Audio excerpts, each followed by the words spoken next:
The Good Son follows a young boy who goes to visit his cousin's house not too long after his mother's death, and he soon learns that his cousin is actually a complete fucking psychopath. This film was directed by Joseph Rubin, and it stars Elijah Wood, Macaulay Culkin, Wendy Crewson, Daniel Hugh Kelly, and David Morse. And before we get into the review, this is my first hidden gem review.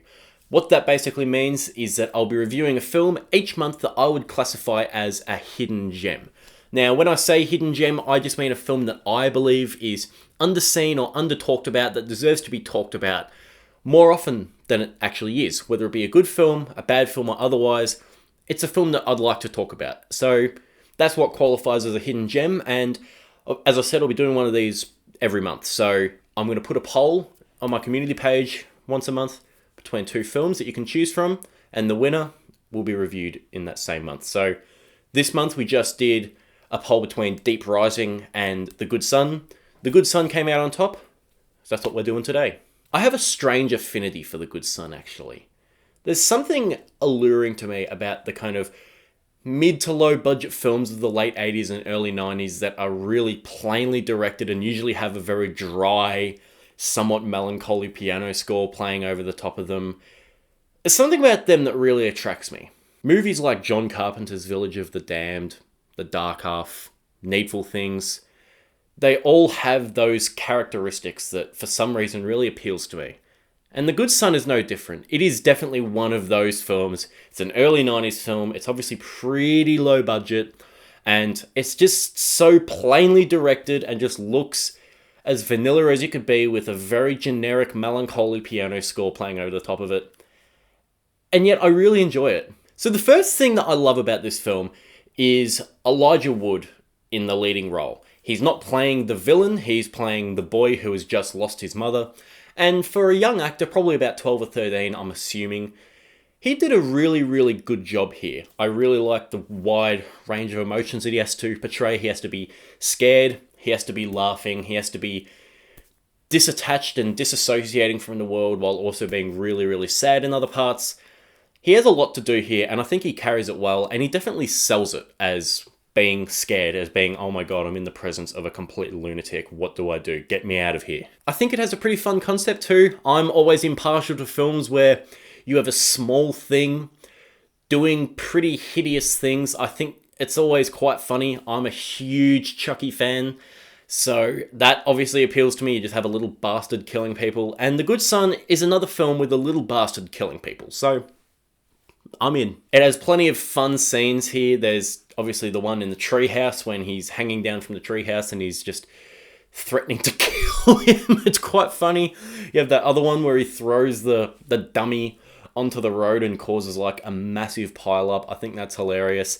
And of course, the very final scene is also hilarious. I won't spoil it here just in case you haven't seen it, but it's ridiculous, it's stupid, it's thrilling, it's entertaining. There's a real dark sense of humour to this film as well, which I think is really quite enjoyable. It's not as comedic as I would have hoped it would be, but when the dark comedy is here, it works really well. You think of the opening scene, you have Elijah Wood at his mother's bed. She's dying of a terminal illness, and he's like, I'm not going to let you die.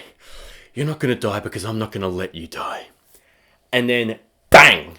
It just cuts to the funeral of the mother. It's just like, oh my god, this is so mean. But it made me laugh.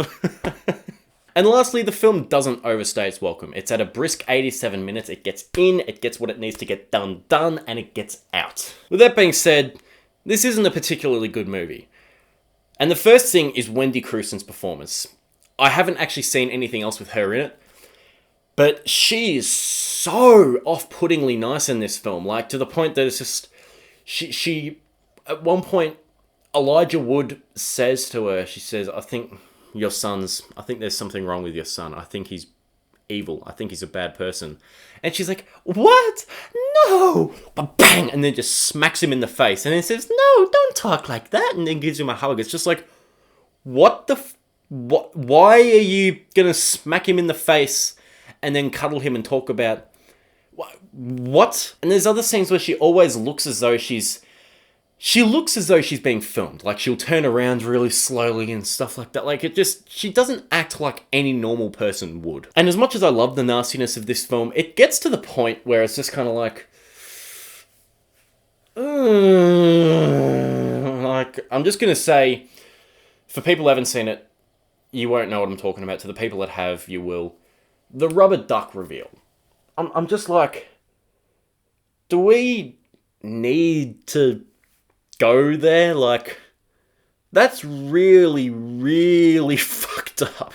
So it kind of just takes away the actual pleasure of watching a darkly comedic film. It's just like, it's a step overboard for this kind of film. This film is also exceedingly stupid. You just have this Macaulay Culkin doing the most horrible things, and these characters just turning a blind eye to it. And then you have Elijah Wood saying something as normal as a 10-year-old boy or whatever could, saying, he's been doing bad things, I need you to help me. And they all act as though he's completely fucking insane. It's just like,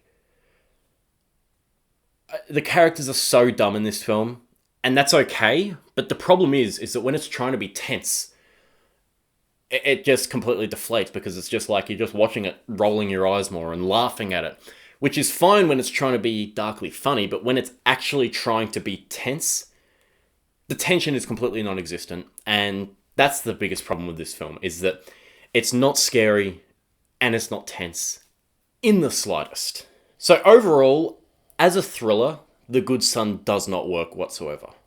However, as a dark comedy, it does. The problem with this, though, is that you can see that the filmmakers were trying to legitimately make this a thrilling, intense film. And because you can see the attempts and you can see it not succeeding, the film just kind of falls flat on its face with its ambition. But as I said, when it is going for those darkly comedic moments, which it does do quite a bit, it succeeds. Overall, The Good Son, it's a fun film to watch, and I would absolutely recommend you check this film out, especially with some friends. So that is my review of The Good Son. What did you think of this film? Leave me a comment in the description. Why did I say leave me a comment in the description? Leave me a comment in the comments section, and we can discuss the film further. And look forward to more Hidden Gem reviews. I'm really happy to do this. It kind of gives me a reason to talk about films that aren't just coming out now. So yeah, I'm excited to do this. So I'll see you all later. Bye.